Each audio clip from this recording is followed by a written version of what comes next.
Halo semuanya, Assalamualaikum warahmatullahi wabarakatuh.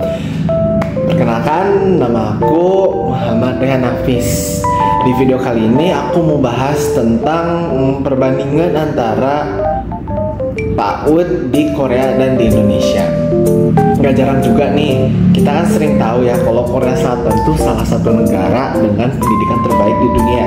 Mulai dari jenjang yang paling rendah, yaitu tingkat PAUD atau TK, sampai dengan jenjang yang paling tinggi, yaitu jenjang universitas. Nah, yang mau aku bahas di sini yaitu perbandingan antara Indonesia dengan Korea Selatan, khususnya di jenjang pendidikan anak usia dini. Beberapa yang akan aku bahas yaitu mulai dari latar belakang, kenapa sih pendidikan Korea Selatan bisa semaju itu? Karena itu kan, nah kita mau bahas lebih dalam di sini. Lalu yang kedua yang mau aku bahas di sini yaitu sekilas tentang PAUD atau TK di Korea Selatan. Lalu yang ketiga, sistem PAUD dan metode pembelajaran PAUD di Korea Selatan. Lalu yang keempat, yaitu tentang kurikulum PAUD di Korea Selatan, yang disebut dengan kurikulum Nuri. Lalu yang kelima, yaitu perbandingan antara kurikulum Korea Selatan dan Indonesia, khususnya di tingkat PAUD. Lalu yang terakhir, poin-poin penting yang bisa dipetik dan bisa diterapkan di Indonesia tentang pendidikan dan sistem PAUD yang ada di Korea Selatan. Kira-kira apa aja sih yang bisa dipetik buat Indonesia gitu ya?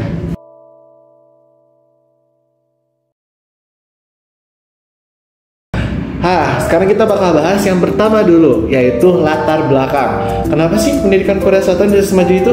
Pada penasaran kan? Nah, yang pertama itu alasan utama kalau menurut saya mengapa pendidikan di Korea Selatan itu bisa semaju itu tuh karena gimana ya, masyarakat Korea Selatan itu sendiri tuh mereka percaya kalau nasib dan kemajuan bangsanya di masa depan itu sangat ditentukan oleh anak usia dini sekarang. Iya, mereka tuh percaya. Jadi anak usia dini tuh menjadi acuan mereka. Dari usia dini tuh bakalan ditentuin, dan mereka tuh bakalan jadi generasi penerus Korea Selatan mendatang, atau generasi penerus bangsa atau ras mereka untuk beberapa tahun ke depan atau beberapa dekade ke depan. Itu karena mereka adalah benar-benar penerus. Mereka menganggap itu serius. Oleh karena itu, mengapa pendidikan sangat penting di mereka? Karena mereka lah yang akan meneruskan kebangsaan mereka, kebangsaan Korea Selatan itu sendiri. Jadi mereka beranggapan bahwa masa depan Korea harus terjamin karena masyarakatnya harus lebih berwawasan luas dan harus bisa bersaing di dunia luar sana dan harus bisa bertahan hidup. Itulah mengapa pendidikan sangat mereka wanti-wanti atau sangat mereka prioritaskan untuk kemajuan kemajuan bangsa mereka dan masyarakatnya, terutama dimulai dari anak usia dini. Yang kedua, pada tahun 2012 Korea melakukan perubahan besar pada sistem pendidikan, terutama di bidang kepaudan. Lalu yang ketiga, Korea sangat fokus membangun sumber daya manusia untuk menjadi guru profesional. Jadi jangan salah, kalau di Indonesia masih bermasalah terhadap profesionalitas guru lah ya, dan beberapa permasalahan lainnya yang bisa mengakibatkan guru tuh kurang layak mendapatkan salary-nya, dan mengapa SDM-nya juga kurang karena masih banyak masalah ya di Indonesia. Sementara di sana tuh sangat memprioritaskan unggul sumber daya manusianya untuk menjadi seorang guru yang profesional. Jadi di sana tuh nggak bisa asal-asalan jadi guru. Mereka tuh harus mengikuti jenjang pelatihan, S1, strata karir, dan beberapa proses lainnya supaya bisa menjadi guru yang benar-benar guru profesional dan layak mendidik para generasi penerus bangsa. Lalu selanjutnya, menetapkan jaminan kesehatan, keselamatan kerja, dan pensiun. Pensiun di sana tuh di Korea Selatan usianya tuh 62 tahun. Sementara di Indonesia berdasarkan Undang-Undang Ketenagakerjaan usia 56 tahun. Di Korea lebih terjamin karena usia pensiunnya berada di usia 62 tahun. Kesehatan mereka pun terjamin, keselamatan kerja pun mereka terjamin. Itu mengapa seorang guru profesional akan sangat dihargai dan sangat disanjung-sanjung oleh para masyarakat di Korea Selatan. Karena guru merupakan salah satu sosok utama terpenting kenapa pendidikan di Korea Selatan bisa sangat maju. Lalu yang terakhir, ditetapkannya kurikulum nasional untuk bidang PAUD, yaitu Nuri Kurikulum atau kurikulum Nuri. Jadi kurikulum Nuri ini hanya berlaku untuk jenjang kepaudan saja, tidak berlaku untuk jenjang yang lebih tinggi, SD, SMP, SMA. Mereka tuh punya kurikulumnya kurikulumnya berbeda. Kalau nggak salah 2017 pokoknya memiliki kurikulum yang berbeda dibandingkan kurikulum Nuri. Kan Nuri ini khusus untuk pendidikan kepaudan saja di Korea Selatan. Nah, selanjutnya kita bakalan ngebahas tentang sekilas tentang PAUD atau TK di Korea Selatan. Nah, sekarang yang kedua, yaitu apa yang kita bahas, yaitu sekilas tentang PAUD atau TK di Korea Selatan. Nah, sekilas yang paling utama itu pendidikan di sana tuh sangat dianggap penting. Jadi mulai dari jenjang TK tuh masyarakat itu udah mikir kalau TK atau PAUD itu tuh sangat dibutuhkan dan sangat penting buat mereka. Kenapa? Karena TK dan PAUD itu tuh menjadi dasar atau menjadi basic dari pengetahuan dan kemampuan seorang anak yang akan menjadi besar nanti. Nah, itulah mengapa di TK tuh menjadi buat masyarakat di sana tuh TK tuh dianggapnya tuh, wah, anak aku harus masuk TK nih. Kalau nggak masuk TK tuh dia nggak akan berkembang dengan baik atau masih ada kekurangan gitu buat kedepannya. Nah, makanya itulah mengapa pendidikan TK di sana dianggap sangat penting. Nah, yang mau aku bahas juga tujuan PAUD di Korea Selatan. Tujuan itu yang pertama, membentuk kemandirian dan tidak bergantung pada orang lain. Jadi mulai dari TK tuh mereka udah dibiasain mandiri dan tidak terbiasa untuk berkegantungan sama orang lain. Kan di kita tuh masih ada istilah kayak biarinlah ada anak-anak aja. Nah, itu tuh nggak boleh. Anak-anak mulai dari usia dini harus dibiasakan kalau mereka salah, ya mereka harus diberi teguran atau diberi hukuman sesuai dengan kesalahan yang mereka lakukan. Itulah mengapa sangat penting buat mereka tuh untuk tingkat kesadaran mereka berbuat salah dan tidaknya itu harus mulai ditanam sejak usia dini. Itulah mengapa mereka membentuk kemandirian dan tidak bergantung pada orang lain. Lalu yang kedua, meningkatkan kreativitas. Untuk di kita mungkin meningkatkan kreativitas sudah ada ya. Lalu yang ketiga, mendidik dan mencerdaskan atau menjadi orang yang terpelajar. Pintar belum tentu terpelajar, begitu kan istilahnya. Lalu yang keempat, menjadikan seseorang yang mampu bersosialisasi dengan lingkungan sekitarnya. Seperti yang kita tahu, di negara-negara Asia Timur, baik Cina, Korea, atau Jepang, di sana tuh sudah sangat terkenal budaya disiplinnya, bukan? Mulai dari mengantri, mengambil antrian, lalu beberapa hal seperti buang sampah pada tempatnya, dan beberapa hal yang membentuk karakter disiplin masyarakatnya itu sendiri. Nah, di Korea pun sama. Dari mulai usia dini tuh udah dibiasain mereka tuh untuk membuang sampah pada tempatnya. Sementara kenapa di kita masih banyak yang buang sampah? Karena masih menganggap pendidikan anak usia dini atau pendidikan PAUD itu bukan hal yang wajib, atau TK bukan hal yang wajib, tapi yang wajib tuh SD, SMP, SMA. Masih menganggap TK tuh ya udah, TK tuh buat hanya bersenang-senang saja, tapi bukan itu poin utamanya. Mengajarkan dan mulai membentuk kepribadiannya anak-anak itu dimulai dari TK atau PAUD, bukan dari jenjang SD. Karena jenjang TK itu jenjang informal, sementara jenjang SD ke atas itu udah masuk jenjang formal, yang dimana bukan waktunya dia untuk membentuk kepribadian, tapi sudah waktunya bagi dia untuk mengikuti alur kehidupan kedepannya. Jadi udah nggak punya waktu lagi dia buat membentuk, oh ini favorit aku, ini kesukaan aku, ini kecintaan aku terhadap ini. Itu udah bukan waktunya lagi buat mereka. Lalu yang terakhir, oh ya tadi sudah ya, menjadikan seseorang yang mampu bersosialisasi dengan lingkungan di sekitarnya. Nah, sekarang kita bakal bahas sedikit tentang sistem pendidikan anak usia dini di Korea. Nah, yang pertama, setiap sekolah negeri atau swasta memiliki program dan kualitas yang sama. Mereka lebih banyak mengajarkan tentang kemandirian, kreativitas, dan bersosialisasi, serta mengajarkan tentang norma dan perilaku yang diterapkan dalam kehidupan sehari-hari. Lah mengapa di PAUD sistemnya itu seperti itu? Bukan fokus terhadap calistu atau cara menulis, belajar, menghitung. Tidak. Bukan waktunya anak usia dini menguasai hal seperti itu.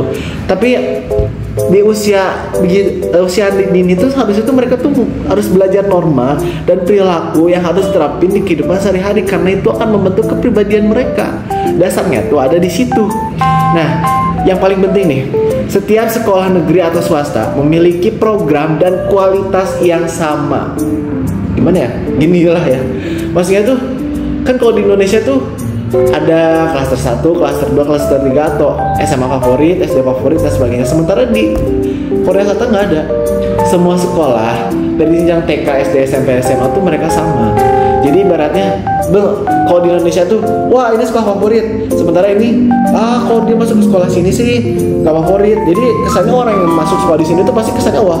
Sementara yang mereka yang masuk ada di sekolah sini tuh kesannya, iya apaan sih masuk sekolah gitu. Nah, mungkin kalau universitas sampai kapanpun bakal ada rivalitas ya dan perbedaan kualitas. Karena itulah yang membuat tingkatnya juga udah beda. Yang satu masih tingkat menengah dan tingkat dasar. Sementara universitas tuh udah tingkat tinggi, pendidikan tingkat tinggi, makanya beda, tidak bisa disamakan. Lalu yang kedua, pendidikan PAUD di Korea dimulai dari 0 sampai 5 tahun untuk masa prasekolah dan taman kanak-kanak. Oke, kalau mungkin ini berbeda jauh dengan Indonesia ya. Bedanya di Indonesia sampai dengan 6 tahunan ya. Kalau di Korea tuh sampai dengan 5 tahun PAUD-nya. Oleh karena itu mungkin tidak bisa jadi pembeda karena 11-12 kalau dengan Indonesia. Dan terakhir, pemerintah memberikan subsidi penuh untuk TK negeri dan 80% untuk TK swasta. Bahkan swasta pun dapat subsidi sebesar 80%. Itulah mengapa kan di Korea Selatan tuh sangat berkegantungan gitu, sangat mengutamakan pemerintahnya terhadap pendidikan di sana karena emang sangat memberikan dampak yang sangat penting buat masyarakat di sana. Lalu selanjutnya kita akan membahas tentang metode belajar mengajar bagi PAUD di Korea. Jadi metode belajarnya di sana tuh gimana sih kira-kira?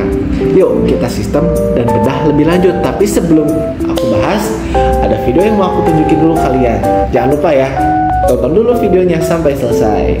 Hello beautiful people of the universe, it's Carmi1 and welcome back to my channel.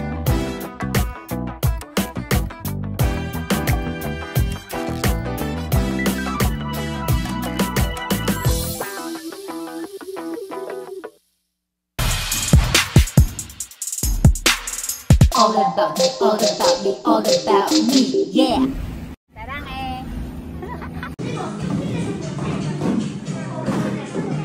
To be a teacher is my greatest work of art. Hello! How are you today? I'm good. How are you, teacher? I'm also good.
What animal is that?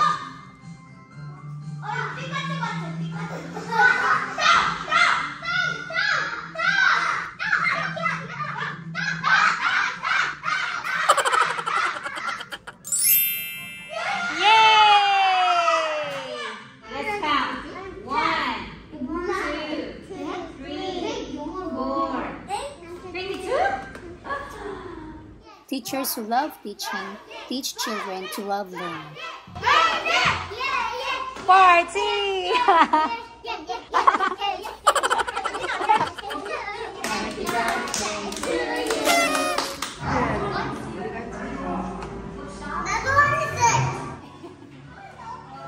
teaching and being with them for 3 months was fun and a great experience.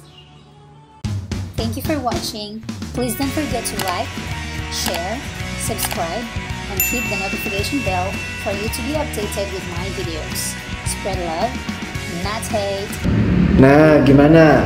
Seru kan videonya? Itu tuh tadi cuman sekilas dari pembelajaran dan sistem pendidikan PAUD yang ada di Korea Selatan. Kira-kira mereka tuh belajarnya ngapain? Gurunya gimana cara ngedidiknya? Apa aja sih yang dipelajari di sana? Ngapain aja aktivitasnya dan apa yang dipelajari di sana? Nah, pertama yang mau aku bahas yaitu bermain sambil belajar. Itu sangat penting. Tentu aja bermain sambil belajar di PAUD itu tuh hal yang masif dan biasa ya. Bahkan kita yang udah jenjang SD, SMP, SMA, bahkan universitas sekalipun, bermain sambil belajar tuh pasti sesekali masih suka dilakukan kan, walaupun tidak seintens di PAUD gitu. Lalu yang kedua, anak dapat memilih kegiatan sesuai dengan minat dan bakat mereka. Berbeda dengan kita yang diberikan paket atau gimana ya cara menjelaskannya. Kalau di sana tuh diberi kebebasan sesuai dengan minat dan bakatnya. Oke, mungkin sekarang kurikulum Merdeka sudah memberikan keleluasaan dan kebebasan terhadap siswa-siswanya dalam menentukan minat dan karir dalam apa hal yang mau mereka pelajari gitu. Tetapi jika kita berkaca ke belakang, apa yang sudah dilewati, itu tuh pendidikan Indonesia masih terpaku. Mulai dari IPS, IPA, semua tuh wajib dikuasai oleh siswa tersebut. Itulah mengapa perbedaan agak mencolok antara di sini dan di sana. Walaupun sekarang sudah mulai ke arah yang lebih baik karena memberikan minat dan bakat sesuai dengan kemampuan dan keinginan siswanya masing-masing. Lalu, keterampilan dasar di dalam kehidupan. Keterampilan dasar seperti mengantri, buang sampah pada tempatnya, berperilaku baik di masyarakat, berperilaku adab, memiliki disiplin, sopan santun yang baik terhadap yang lebih tua, dan berbagai hal dasar lainnya dalam kehidupan bersosialisasi. Itu sudah dipelajari di PAUD. Selanjutnya, pembelajaran sesuai dengan tema. Ini mungkin sama seperti kita ya, temanya berbeda-beda setiap minggu, seperti yang sudah dirancang dan dirancang mulai dari prosem atau program semester, kemudian ada PPM mingguan dan PPH harian. Lalu pembelajaran aktif, itu pun sama dengan kita. Lalu pembelajaran dilakukan di dalam dan di luar ruangan, secara berkelompok maupun individu. Itu juga sama di kita. Kadang di PAUD kan ada pembelajaran di dalam kelas, ada juga di luar kelas, mulai dari berkelompok dan individual. Jadi tidak berbeda jauh dengan kita kalau dalam konteks ini. Lalu mengajarkan kemandirian sejak dini. Ini yang masih kadang agak miss ya kalau di Indonesia tuh. Karena namanya anak-anak harus dampingi, harus ini, harus itu. Itu tuh suatu kesalahan. Justru mulai dari usia dini mereka harus dibiasain kemandirian supaya semakin besar nanti mereka semakin terbiasa hidup mandiri. Mulai dari kayak, masih kecil dia, jangan diberi makan sendiri, nanti belepotan. Justru belepotan itu menjadi salah satu dampak utama dan supaya anak tuh belajar gimana cara makan yang rapi dan benar. Awalnya tuh kan pasti belepotan dan berantakan, tapi pada akhirnya jika terus diberikan stimulus yang baik dan benar, anak akan bisa makan sendiri. Itulah yang namanya proses pembelajaran dari tahap ke tahap. Kayak kita, misalkan kita awalnya kan nggak bisa paham matematika, misalkan aljabar, lalu diberikan pelajaran dan materi, otomatis kalau misalkan kita niat, pasti otomatis jadi bisa kita kan. Tapi nggak akan langsung bisa sekali lihat, harus terus-terusan diasah dan dilatih. Itu nanti akhirnya juga akan bisa melakukannya kan. Sama dengan anak usia dini juga dalam hal urusan makan berantakan, gak beda jauh dengan kita. Lalu kemudian, sudah baik. Dari itu semua bisa saya aku sebutin lagi ya. Bermain sambil belajar, anak dapat memilih kegiatan sesuai dengan minat dan bakat, keterampilan dasar dalam kehidupan, pembelajaran sesuai dengan tema, pembelajaran aktif, pembelajaran dilakukan di dalam dan di luar ruangan, secara berkelompok maupun individu. Lalu yang terakhir mengajarkan kemandirian sejak dini. Selanjutnya ada yang kita bahas lagi, yaitu kurikulum pendidikan Korea. Kira-kira apa itu? Yaitu pendidikan kurikulum Nuri. Aku bahas di segmen selanjutnya ya. Nah, sekarang aku mau bahas tentang kurikulum Nuri. Nah, kurikulum Nuri ini tuh khusus untuk jenjang PAUD di Korea Selatan. Nah, jenjang kurikulum Nuri ini tuh memiliki ciri khas, yaitu memiliki acuan kurikulum yang sama dan dibuat oleh pemerintah. Dan kurikulum untuk PAUD di Korea dinamakan Nuri Kurikulum, khusus untuk PAUD. Kemudian dalam bahasa Korea, Nuri memiliki arti yaitu dunia, yaitu harapan bahwa setiap anak berhak untuk mendapatkan kebahagiaan sehingga dapat meraih harapan dan impiannya. Yang lalu terdapat 5 aspek perkembangan anak, yaitu olahraga, komunikasi, seni, bermain, dan berbaur dengan alam. Itu merupakan dasar dari kurikulum Nuri yang akan kita bahas. Nah, lebih rinci lagi nih, sekarang aku mau bahas kurikulum Nuri. Nuri dalam bahasa Korea kan tadi sudah saya sebutkan, yang berarti dunia. Nah, hal itu dimaksudin bahwa dunia di mana anak-anak tuh bahagia dan dapat bermimpi dan berharap. Jadi kurikulum Nuri ini tuh memiliki kepercayaan bahwa dunia yang akan anak-anak hidup ini akan memiliki harapan dan kebahagiaan di mana anak-anak dapat menggapai impian mereka. Itu harapan dari adanya kurikulum Nuri ini. Nah, yang dimaksud dari Nuri kurikulum ini adalah penggabungan dari kurikulum nasional TK dan kurikulum nasional Child Care. Kemudian metode yang digunakan dari Nuri kurikulum ini adalah belajar sambil bermain. Tidak berbeda jauh dengan kurikulum kita yang mengimplementasikan belajar sambil bermain, supaya tidak terasa kaku ya pembelajarannya. Kemudian dalam Nuri kurikulum ini tidak mengajarkan bidang keagamaan, karena seperti yang kita ketahui sendiri, Korea Selatan merupakan negara yang tidak beragama atau ateis mayoritasnya ya. Jadi tidak bisa kita generalisir bahwa setiap negara pasti memiliki bidang keagamaan masing-masing. Tapi banyak juga negara yang tidak mengadopsi keagamaan untuk masuk ke dalam kurikulum mereka. Yang mereka masukkan adalah moral. Itulah perbedaannya. Tidak memasukkan kepercayaan agama atau pembelajaran dari setiap kitab dari agama apapun di dalam kurikulum tersebut. Berbeda dengan Indonesia yang sebagian mengamalkan dari agama Islam untuk masuk ke dalam pembelajarannya dan kurikulumnya. Lalu Nuri kurikulum disusun oleh pemerintah dalam bentuk buku yang berisi kegiatan dan panduan belajar untuk 1 tahun ajaran.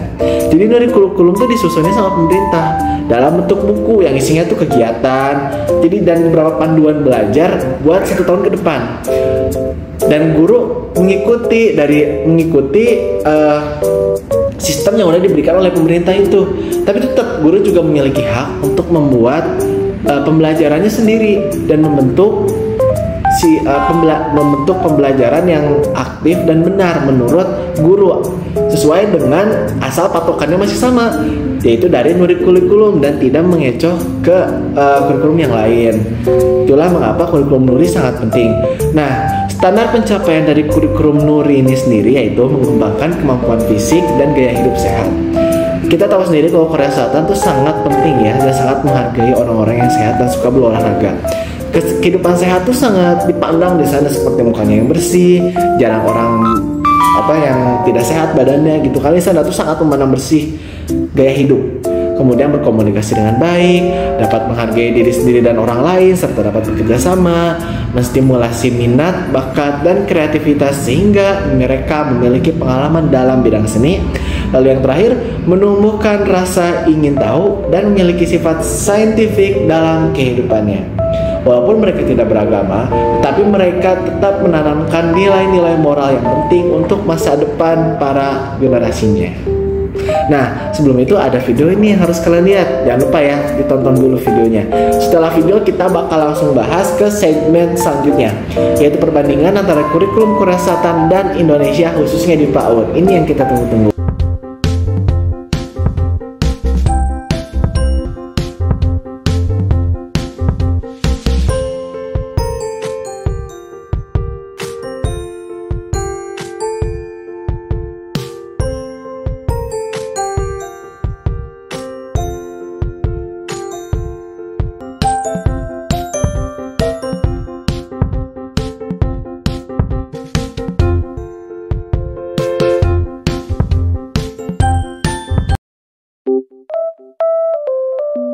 Nah, sekarang aku mau bahas sedikit tentang perbedaan dan perbandingan antara kurikulum Korea Selatan dan Indonesia, khususnya PAUD ya. Kan kalau di Korea Selatan tadi udah kita bahas kalau mereka tuh memiliki kurikulum sendiri untuk PAUD, yaitu kurikulum Nuri. Sementara di Indonesia, untuk kurikulumnya tuh pasti disamain. Kalau misal Merdeka, Kurtilas, atau KTSP gitu ya, tergantung dengan jenjangnya masing-masing. Memiliki sistematika masing-masing, tapi dalam bentuk kurikulum yang lingkupnya masih sama. Berbeda dengan Korea Selatan, antara Nuri dan kurikulum apa satu lagi saya lupa namanya. Nah, pertama Korea Selatan untuk TK di bawah naungan Kementerian Pendidikan, dan untuk daycare di bawah naungan Kementerian Kesehatan. Jadi untuk TK atau PAUD di bawah untuk TK di bawah naungan Kementerian Pendidikan, lalu untuk daycare di bawah naungan Kementerian Kesehatan. Kemudian yang kedua, TK menggunakan Nuri kurikulum. Ini yang sudah kita bahas. Lalu yang terakhir, daycare menggunakan 2 kurikulum. Berbeda, mereka tuh memiliki kurikulum lagi 2 untuk daycare. Untuk usia 0 sampai dengan 2 tahun memakai kurikulum dasar, lalu untuk usia 3 sampai 5 tahun menggunakan gabungan dari keduanya, yaitu kurikulum dasar dan kurikulum Nuri. Dan untuk di Indonesia, untuk TK dan daycare atau PAUD semua berada di bawah naungan Kementerian Pendidikan. Jadi sama aja, mau PAUD mau TK semuanya di bawah naungan pendidikan.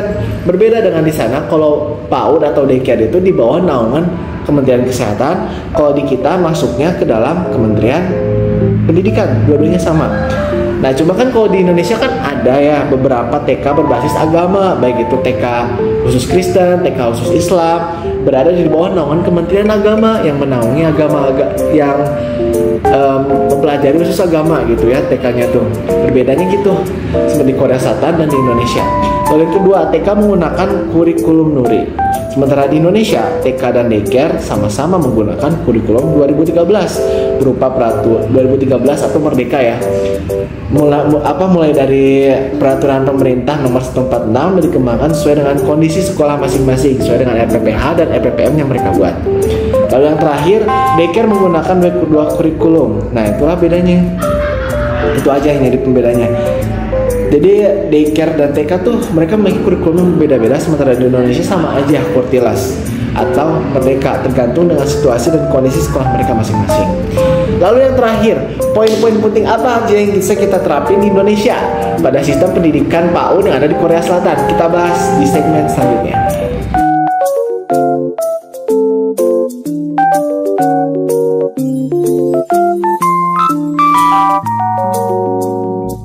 Nah, segmen terakhir ini aku mau bahas tentang poin yang bisa diterapin di Indonesia itu apa aja sih kira-kira. Nah, yang pertama kalau menurut aku tuh pemerintah Korea memiliki database guru inklusi dan guru khusus. Nah, Indonesia juga harus punya seperti database guru seluruh Indonesia dan guru khusus, dan antara guru inklusi dan guru khusus tuh harus punya datanya Indonesia tuh. Dan yang kedua, pembelajaran membaca dan berhitung tidak menjadi materi wajib di usia dini. Bahkan di TK negeri dilarang mengajarkan baca tulis loh. Di Korea tuh nggak boleh mereka tuh mengajarkan baca tulis karena emang belum waktunya. Nah, materi tersebut diberikan pada saat SD atau pendidikan dasar. Bahkan 3 bulan pertama banyak fasilitas yang dilakukan, yaitu menggambar dengan bebas.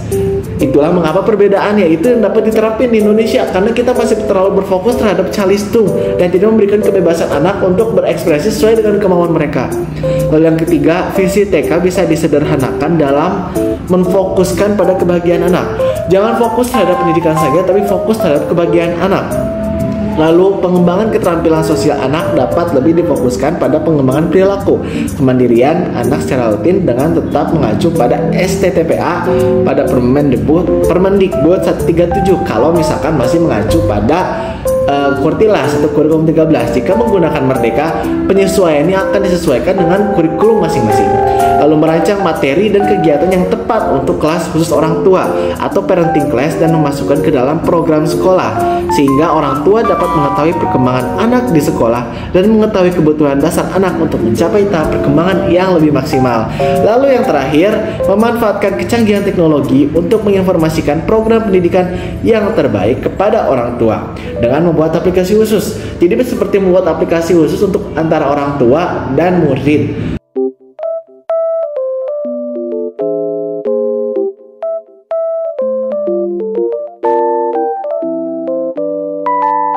Nah, dari semua video yang udah aku buat tadi, apa yang bisa kita ambil kesimpulan?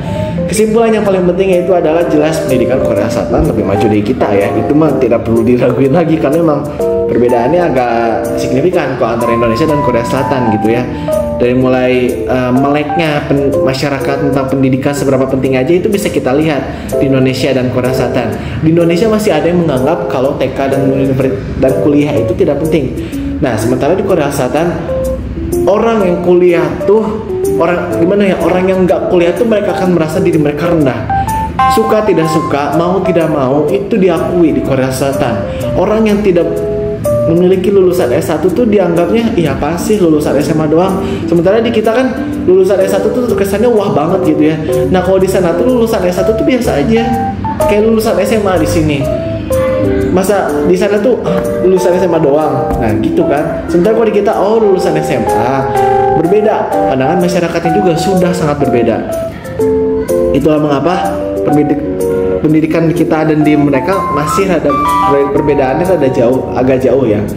Nah, kesimpulan yang bisa diambil seperti poin-poin yang tadi saya sebutkan, kita harus mampu belajar lebih baik lagi dan mengimplementasikan apa yang baik dan buang yang buruk. Seperti kan kalau di Korea Selatan terlalu kompetitif, sementara di kita tidak terlalu. Itu dapat kita kurangi kompetitifnya supaya tidak terlalu stres terhadap siswa. Itulah cukup dari saya. Mohon maaf bila ada kesalahan. Wassalamualaikum warahmatullahi wabarakatuh.